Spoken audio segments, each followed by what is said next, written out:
Greetings, Mega Man fans, and welcome to the second of the 2 LPAs that I'm going to be running for the next little while. Surprise! It's Mega Man 42! Oh, you put your hand down. I told you I was going to do this. Anyway, before I get too far into this, I do want to go over the game, at least just a little bit. Mega Man 42 is relatively obscure. It's also very subpar, if not even outright bad. And that's really why I'm touching upon this. Mega Man 42 is not a fan game that manages to impress. And in my opinion, I consider that just as valid a learning material as the good fan games out on the quote-unquote market. After all, I call these series Let's Plays and Analyze, the Let's Play and Analyze series, for a reason. I don't just play the games, I like to look at the games myself and determine, to the best of my ability, since I am no professional, what the game does right and what the game doesn't do right. Anyway, without further ado, one thing the game does halfway decently, it has a character select. Rock and roll. Rock here plays like he does in Mega Man 1. In fact, this game is generally built off of Mega Man 1, with the only exception being the presence of the password system. Roll, on the other hand, gets 4 shots instead of 3 for her shot limit, and she has access to a dash, but in exchange, she takes 1 extra point of damage from everything. Which, in a game with no E-tanks, that can add up. This is halfway decent as far as character choices go. They are fairly similar, but at the same time, their differences do have an effect on the playstyle. Personally, my preference goes to roll. I actually find her dash is incredibly useful for getting out of some rather tight situations. Scenarios that Rock here would otherwise have a very hard time dealing with. Though he can definitely do them, don't get me wrong. So, without further ado, our Robot Masters. Artman, Sandman, Zombie Man, Madman, Missile Man, Ombudsman, Skyman, and Brain Man. As you've probably noticed by now, the graphics of this game are unimpressive, to say the least, and the music is not much better in a lot of spots. So, yeah, fair warning to people, try to keep your volume down just throughout this LPA in general, because some of the music in this game can be bad. One of which being Artman's theme, I'm sorry to say. And is it just me, or does he have a beard? Looked like a beak on the actual artwork that the game starts up with. But anyway, Artman is in a jungle for some reason. It's a very green jungle, to the surprise of basically no one. A little showing of Roll's dash, which is an important detail.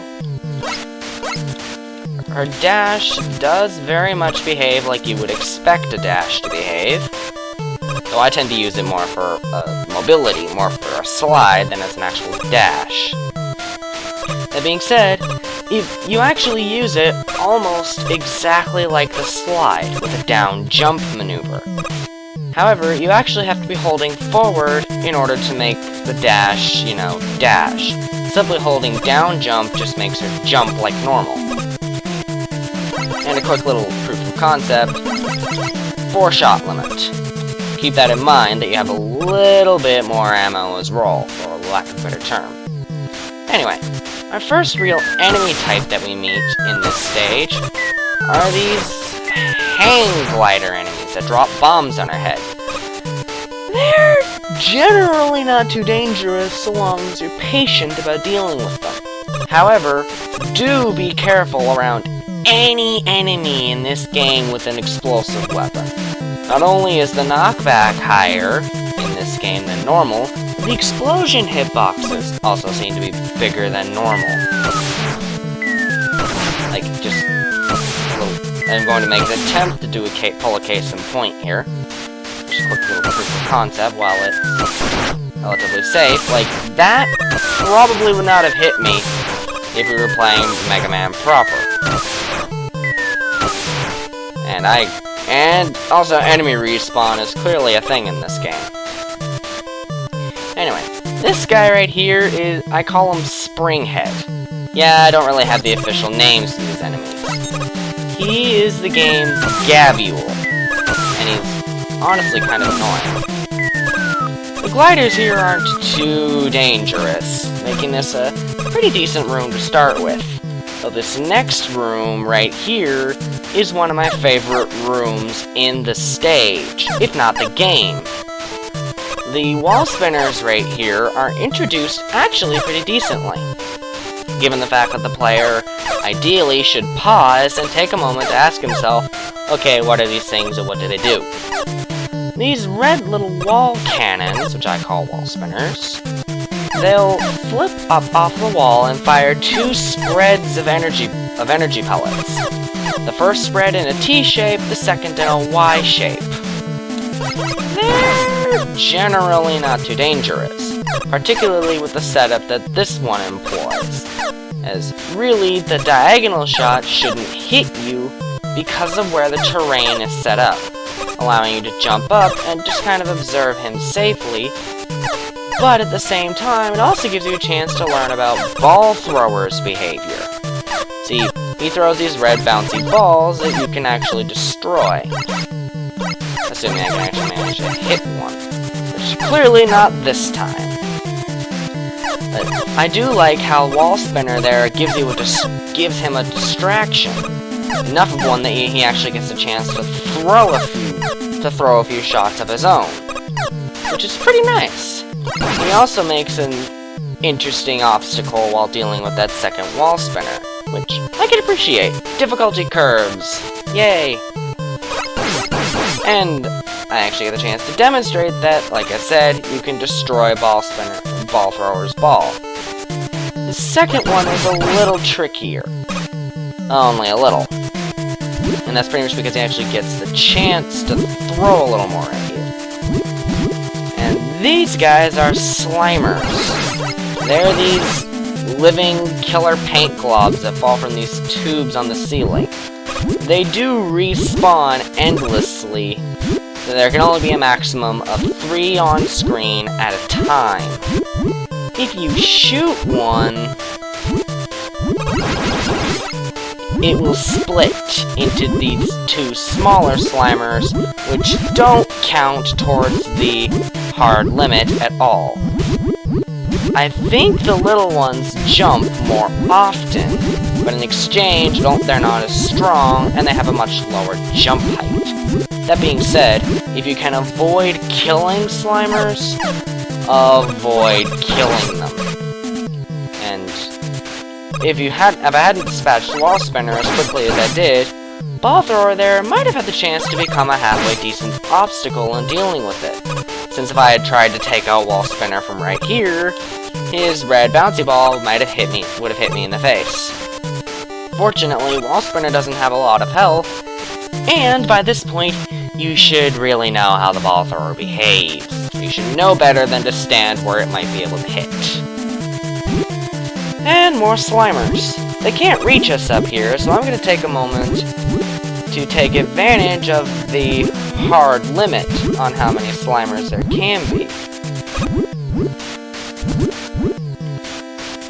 And I'm going to just kind of lead them with me a little so I can run through that section with a little difficulty.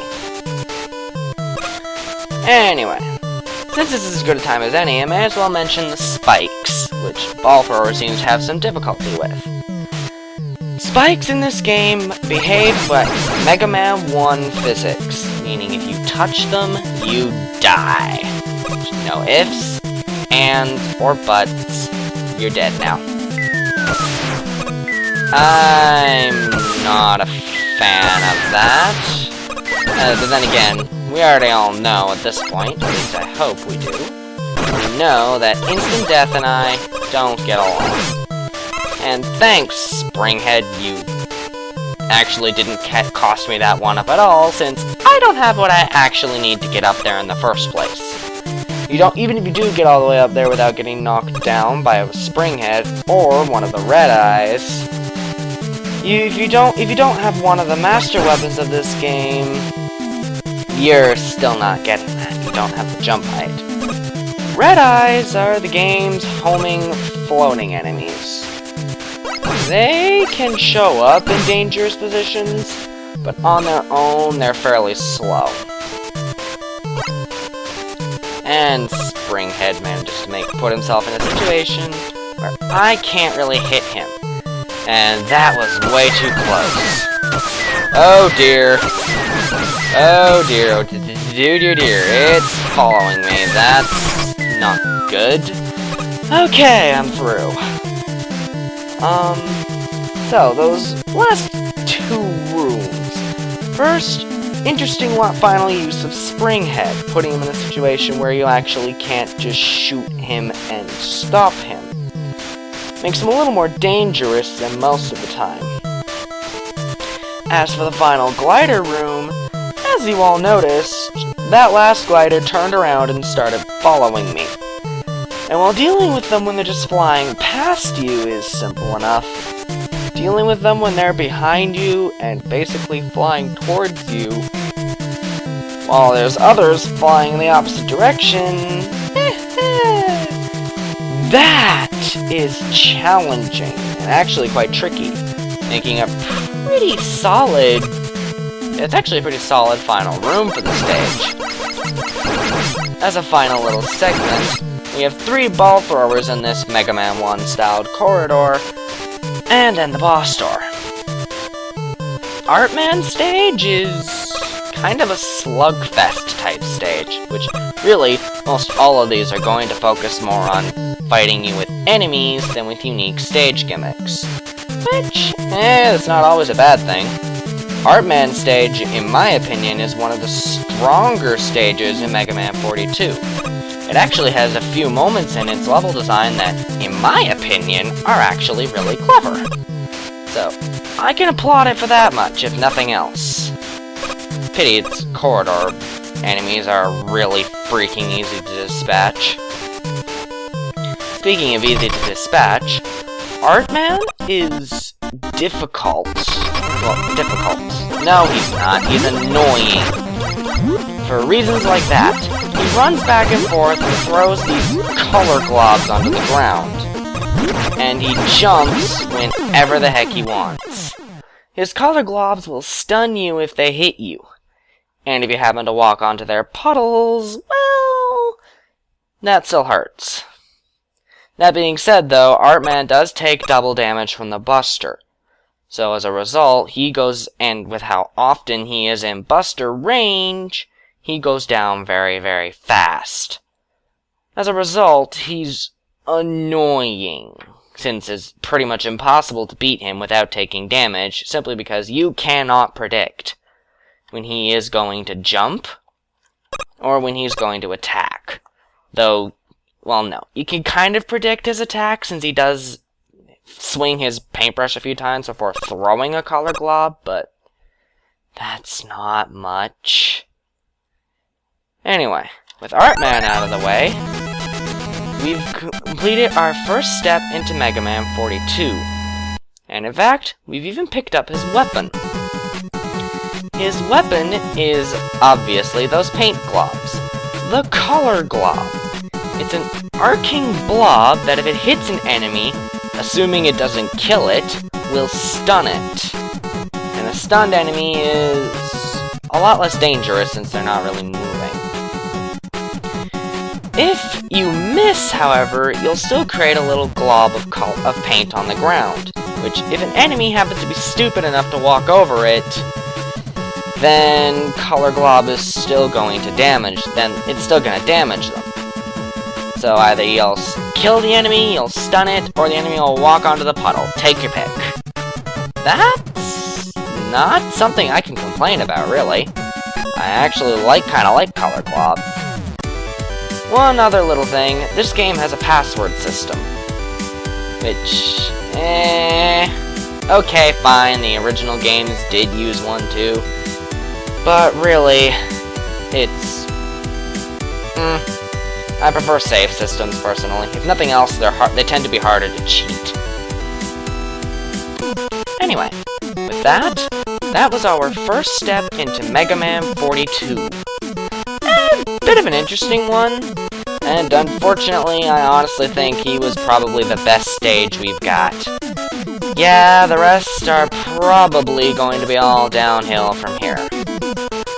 But, until then, thank you all very much for watching. Hopefully this wasn't much of a snooze fest, and I shall see you for the next episode. Until then, goodbye!